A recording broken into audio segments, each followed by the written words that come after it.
जय हिंद दोस्तों। आज हम लोग पढ़ेंगे ज्यामिति यानी ज्योमेट्री एकदम बेसिक लेवल से। तो आइए देखते हैं। सबसे पहले ज्योमेट्री में आता है रेखा एंड कोण यानी लाइन एंड एंगल।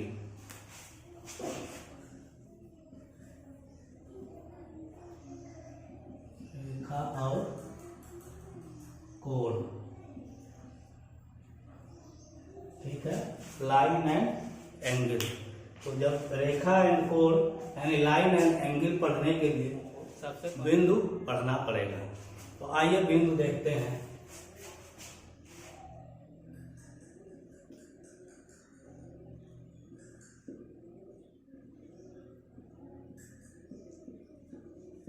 पॉइंट, बिंदु को पॉइंट कहते हैं।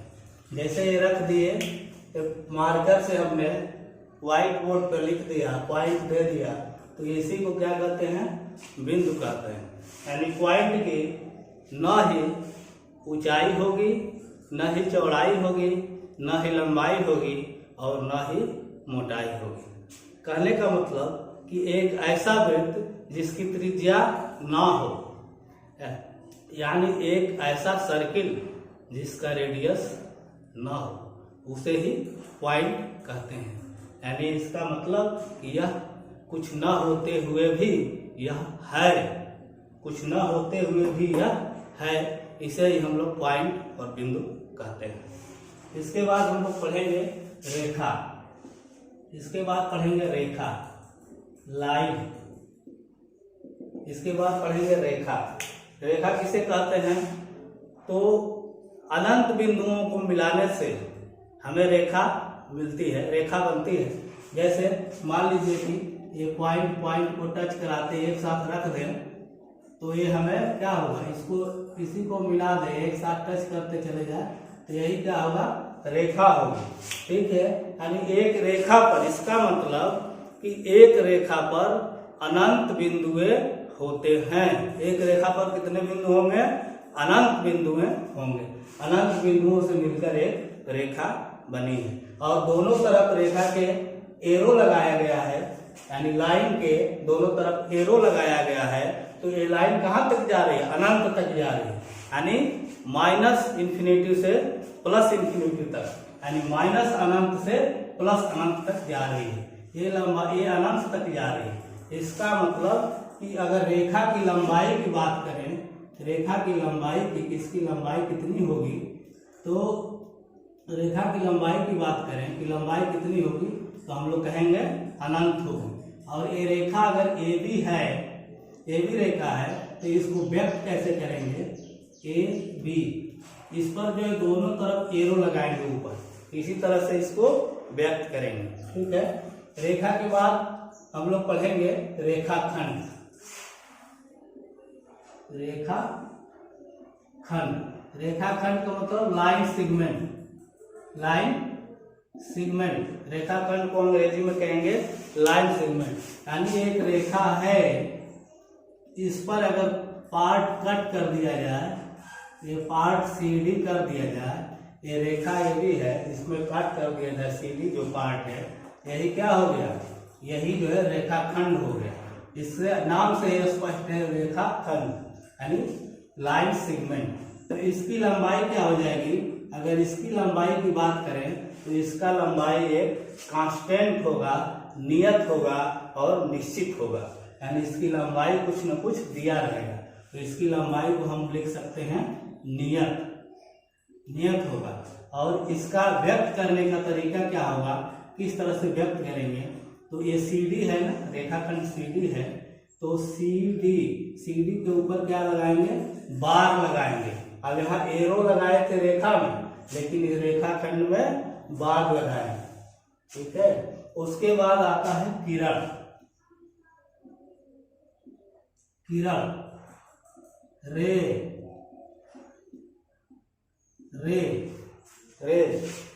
किरण जो है, किरण में होता है एक पॉइंट फिक्स हो और दूसरा पॉइंट अनंत तक जाए, उसे किरण कहते हैं। जैसे सूर्य से किरणें आती हैं, तो वो सूर्य वाला पॉइंट, वहां पर पॉइंट फिक्स रहता है जहां आती है। तो यहाँ से मान लीजिए किरण है, तो ये पॉइंट फिक्स हो गया और इधर जा रही है, ठीक है। जैसे OA हो गया, OA किरण है तो ये कहाँ तक जा रही है, ये बिंदु O है, ये इसकी भी लंबाई अनंत हो जाएगी, क्योंकि इधर जो जा रही है इसका जाना निश्चित कहाँ तक जाएगी, अनंत तक जाएगी। तो इसलिए अगर किरण की लंबाई की बात करेंगे तो ये भी अनंत होगी। और इसको व्यक्त कैसे करेंगे, OA लिखकर, और इधर O वाला फिक्स है तो इधर एरो नहीं लगाएंगे, A वाला फिक्स नहीं है तो इधर एरो लगा, इस तरह से किरण को व्यक्त करेंगे, ठीक है। इसके बाद हम लोग मान लीजिए कि कोण पढ़ते हैं, कोण क्या है, तो यही जब दो कोण एंगल, तो यही जब दो किरणें मान लीजिए कि कहीं कट कर रही है, एक किरण ये जा रही है, एक किरण ये जा रही है, ये O है, ये हो गया किरण, ये B हो गया, तो जो ये एंगल बन रहा है यही क्या होगा, कोण होगा। तो ये इसको क्या कहेंगे, ये वर्टेक्स हो जाएगा, यानी शीर्ष होगा और ओरिजिन पॉइंट होगा। तो इसको लिखेंगे OB और OA। तो अगर कोण दिखाना होगा तो हम लोग कहेंगे कोण AOB, यानी एक तो यहाँ से चले AOB बराबर हो जाएगा, कोण इधर से चलेंगे तो BOA, कोण BOA। यानी कहने का मतलब कि दोनों को दो, एक इधर से एक बार चलेंगे, एक बार इधर से चलेंगे, तो यही कोण हो जाएगा। उसके बाद जो है हम लोग बिंदु पढ़ रहे थे, तो बिंदु में आता है एक पॉइंट, आगे ज्योमेट्री जब पढ़ेंगे तो तमाम सवाल आएंगे, तो उसमें अलग अलग आएंगे शब्द, तो नहीं शुरू से देखेंगे तो नहीं समझ में आएगा। तो आता है संरेख और असंरेख बिंदु, यानी collinear and non collinear point. तो हम लोग देखेंगे संरेख बिंदु, संरेख और असंरेख बिंदु,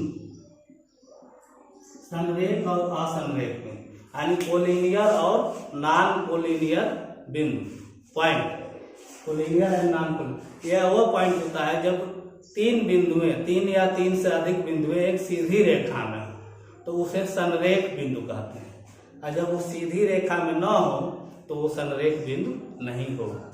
जैसे एक पॉइंट है, ये पॉइंट है, तीन बिंदु है, अगर इससे सीधी रेखा बन रही है तो ये संरेख बिंदु होगा। और ये सीधी रेखा में ना हो, एक यहाँ हो एक इधर हो, तो ये संरेख बिंदु नहीं होंगे। तो ये जब संरेख नहीं होंगे, असंरेख होंगे, तो ये त्रिभुज बनेगा। जैसे सवाल में पूछ देता है कि तीन असंरेख बिंदुओं से कौन सी आकृति बनेगी, तो तीन असंरेख बिंदुओं से त्रिभुज बनेगी। और तीन संरेख बिंदुओं से क्या बनेगा, तो तीन संरेख बिंदुओं से एक सीधी लाइन जाएगी और कुछ नहीं बनेगा, ठीक है। तो ये संरेख और असंरेख बिंदु हो गया।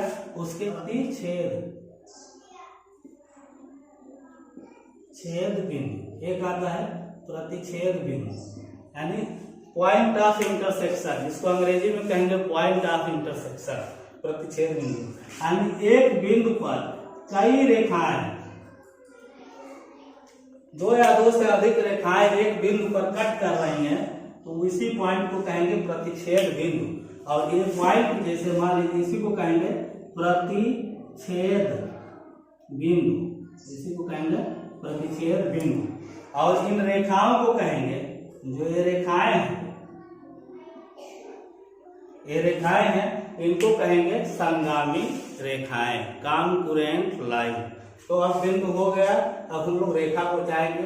तो रेखा हम लोग पढ़े थे कि अनंत बिंदुओं से मिलकर एक रेखा बनती है, इसको इस तरह से व्यक्त करते हैं। तो अब रेखा में आता है सरल रेखा, क्या आता है, सरल रेखा। सरल रेखा का मतलब स्ट्रेट लाइन, स्ट्रेट लाइन, एक सीधी रेखा खींच दें तो वो स्ट्रेट लाइन होगी, वही क्या होगी, स्ट्रेट लाइन। आप पूछ दे कि दो बिंदुओं से होकर कितनी रेखाएं खींची जा सकती है, तो दो बिंदुओं से होकर सरल रेखाएं एक ही खींची जाएगी। दो बिंदु है, मान लीजिए दो बिंदु है, तो इससे कितनी रेखा खींची जाएगी, एक ही बिंदु एक ही रेखा खींची जाएगी। लेकिन अगर कहा जाए एक बिंदुओं से कितनी सरल रेखाएं खींची जाएगी, एक बिंदुओं से अनंत सरल रेखाएं, मान लीजिए ये बिंदु है, एक बिंदु से अनंत सरल रेखाएं खींची जाएंगी, ठीक है। उसके बाद आता है वक्र रेखा, वक्र रेखा, कर्व लाइन, इसको अंग्रेजी में कहते हैं, जो ऐसे चलती है, कर्व रेखा लाइन कहते हैं। लेकिन अगर कह दे कि दो बिंदुओं से होकर वक्र रेखा कितनी खींची जाएगी, तो मान लीजिए दो बिंदु है, दो बिंदुओं से होकर वक्र रेखा कितनी खींची जाएगी, तो वक्र रेखा अनंत खींची जाएगी। कितनी खींची जाएगी? अनंत खींची जाएगी। तो दो बिंदुओं से होकर वक्र रेखा अनंत खींची जाएंगी और दो बिंदुओं से होकर सरल रेखा केवल एक खींची जाएगी। और एक बिंदु पर अनंत सरल रेखाएं खींची जा सकती हैं। वक्र रेखा हो गया। उसके बाद आ गया संगामी रेखा। संगामी रेखा। संगामी रेखा क्या होता है? संगामी रेखा ये होता है कि जब एक बिंदु पर कई सारी लाइनें खींची जाए तो उसे हम लोग कहेंगे संगामी रेखा। एक बिंदु पर दो या दो से अधिक लाइनें खींची जाए, रेखाएं खींची जाए, तो वही क्या होगा? संगामी रेखा, कॉन्करेंट लाइन। उसके बाद आता है कोइंसिडेंट लाइन। ठीक है। चौथा संपाती रेखाएं। संपाती रेखाएं का मतलब होता है एक रेखा है, इसी रेखा पर दूसरी रेखा अगर खींची जा रही है, इसी रेखा पर दूसरी रेखा खींची जा रही है, तो ये होगा संपाती रेखाएं। यानी ये रेखाएं एक दूसरे से कितने बार मिलेंगी? अनंत बार मिलेंगी, क्योंकि उसी के ऊपर खींची जा रही है, इसलिए इसको कोइंसिडेंट लाइन कहते हैं। और ये अनंत बार एक दूसरे से मिलेंगी। उसके बाद आता है समांतर रेखा।